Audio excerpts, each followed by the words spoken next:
Jesucristo, el Verbo viviente, es el único medio de salvación. Él es el centro del pensamiento de nuestra vida, la fuente y la autoridad de la doctrina. El principal propósito de la vida de Cristo fue la obediencia a los mandamientos, exaltando la ley de Dios como un reflejo de su carácter. El principal mensaje a ser predicado en el mundo, basado en Apocalipsis 14, está representado por 3 ángeles llevando el Evangelio eterno al mundo entero. Este mensaje se basa en los encantos inigualables de Cristo y declara que la hora del juicio ha llegado y llama a obedecer los mandamientos de Dios. Mediante su palabra, Dios ha comunicado a los hombres el conocimiento necesario para la salvación. Las Santas Escrituras deben ser aceptadas como dotadas de autoridad absoluta y como revelación infalible de su voluntad. Y aunque el canon de las Escrituras inspiradas está cerrado, el Espíritu Santo continúa iluminando, amonestando y confortando al pueblo de Dios a través del testimonio de Jesús, el Espíritu de profecía. El camino a la vida se traza a través de un camino angosto que debe ser recorrido con confianza en las promesas que Dios dejó a hombres y mujeres fieles que dedicaron sus vidas hasta la muerte por el Evangelio eterno. Los fundadores de la Iglesia soñaron con el día en que la revelación sería una realidad en sus vidas.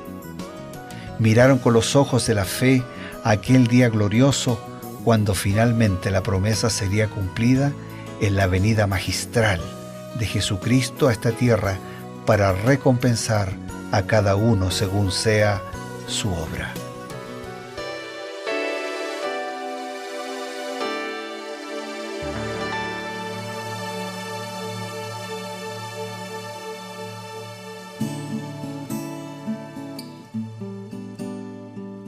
Qué grato es reencontrarnos, renovar esta amistad que ya va creciendo cada día, pero sobre todo esta caminata, este viaje, este recorrido que hacemos juntamente con la palabra de Dios y por supuesto también acompañados de la buena participación, las sabias enseñanzas a través del Espíritu de Profecía que nos presenta el pastor Bruno Raza.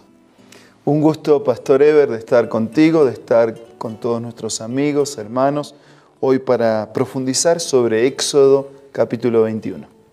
Este es un capítulo que empieza como una especie de nuevas actividades en la vida del pueblo de Israel. El día de ayer vimos que un capítulo impresionante, impactante acerca de cómo Dios promulgó su ley y en qué consistía esa ley, ¿no? La base de los principios de la ley de Dios. Y ahora en el capítulo 21 estamos haciendo un recorrido por otras leyes que no tenían la misma calidad y cualidad de los 10 mandamientos, pero que eran importantes para la buena marcha del pueblo de Dios, ¿no? Muchos me han preguntado en diferentes circunstancias por qué Dios, por ejemplo, como estamos viendo en el capítulo 21 de Éxodo, permitió que existieran los esclavos, ¿no? Y se reguló incluso, hubo una ley sobre los esclavos, ¿no? ¿Cuál era la razón? ¿Qué nos dice el Espíritu de Profecía? Muy bien, voy a compartir una respuesta a partir de la declaración que aparece en Patriarcas y Profetas y que dice así: en los tiempos antiguos, algunas veces los criminales eran vendidos como esclavos por los jueces. En algunos casos los deudores eran vendidos por sus acreedores y la pobreza obligaba a algunas personas a venderse a sí mismas o a sus hijos. Pero un hebreo no se podía vender como esclavo por toda la vida. El término de su servicio se limitaba a 6 años. En el 7º año tenía que ser puesto en libertad. El robo de hombres, el homicidio intencional y la rebelión contra la autoridad de los padres había de castigarse con la muerte. Era permitido tener esclavos de origen no israelita, pero la vida y las personas de ellos se protegían con todo rigor. El matador de un esclavo debía ser castigado, y cuando el esclavo sufría algún perjuicio a mano de su amo, aunque no fuera más que la pérdida de un diente, tenía derecho a la libertad.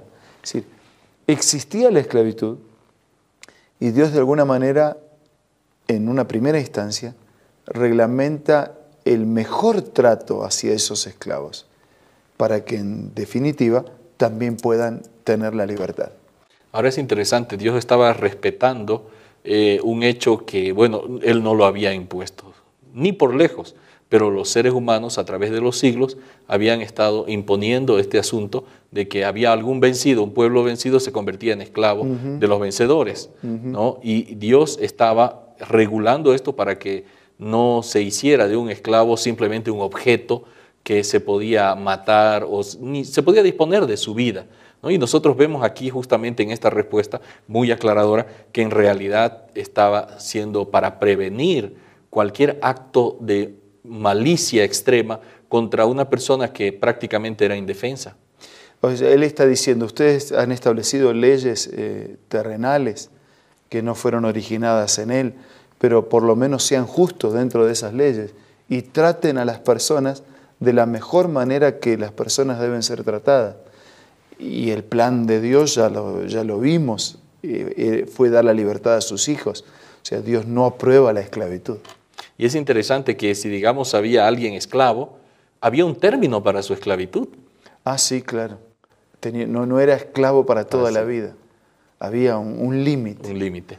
Interesante que después de cada 7 años entonces se otorgaba la libertad a alguien que por alguna razón había caído en esa situación. Así es, exactamente. O sea, Dios acepta las legislaciones, pero las encuadra dentro de los principios de amor, de protección, de cuidado y de interés en el prójimo. Eso es realmente, ahora explica la razón por qué habían estas leyes sobre la esclavitud, sobre los esclavos en el pueblo de Israel, ¿no? Así es. Y bueno, la misericordia de Dios alcanza aún a las personas que nosotros pensamos que nadie podría acordarse de ellos. Así es. Por eso nosotros ya hemos visto en capítulos anteriores cómo Dios también se interesó en los egipcios, aunque no creían y aunque se habían rebelado contra la autoridad del creador del universo. De la misma manera como Dios se interesó en los egipcios, Dios se interesa en todos, también se interesa en los esclavos. Nosotros vamos a encontrar en la Biblia, en otros lugares, cómo Dios también legisla y protege al pobre, al leproso, al no vidente, al extranjero, a las viudas. O sea, Dios atiende hasta el último de la fila.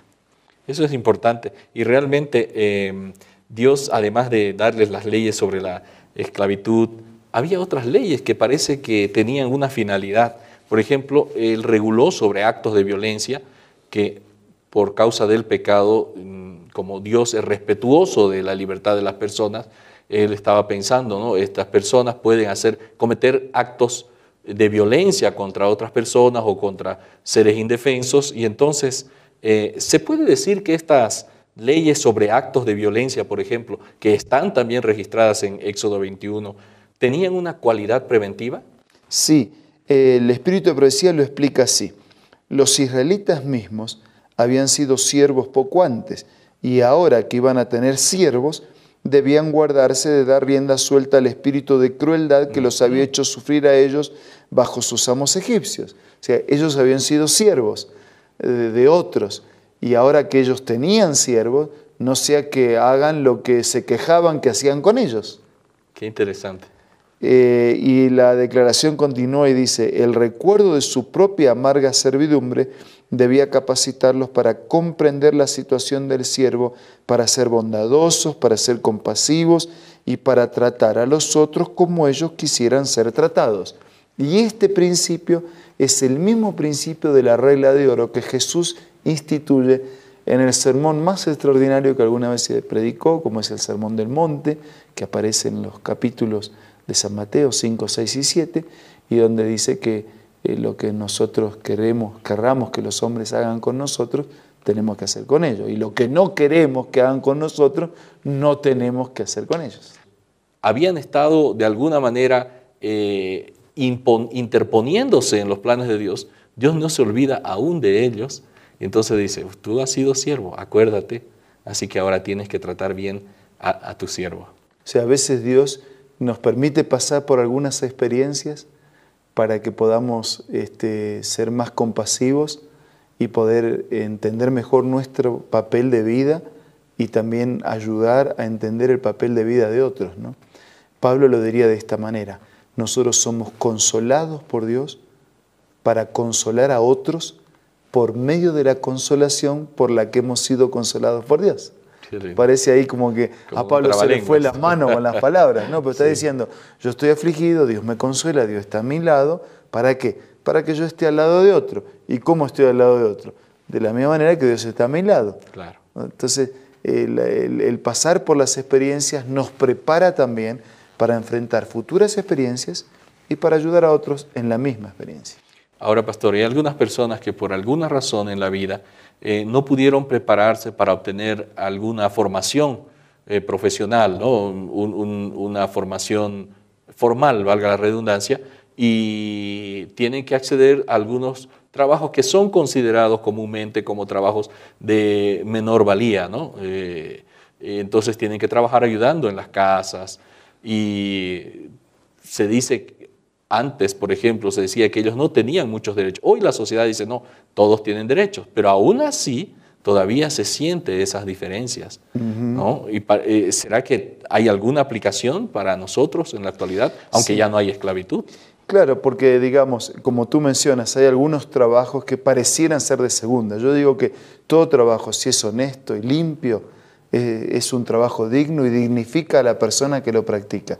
Pero vivimos en una sociedad donde a veces hacen diferencia, en un mismo trabajo por ahí es más remunerado en el hombre que en la mujer, hay trabajos que no son bien remunerados, hay trabajos de los que se retiene para aportes, de obras sociales o de jubilación y otros no, entonces todavía hay ciertas diferencias. Entonces, el mensaje de la Biblia es el mismo, nosotros no tenemos que hacer diferencia, tenemos que tratar a todos por igual, con las mismas características con que Dios nos trata a nosotros. Qué bueno. Y con ese mensaje, amigos, nosotros tenemos un consejo importante para todos ustedes.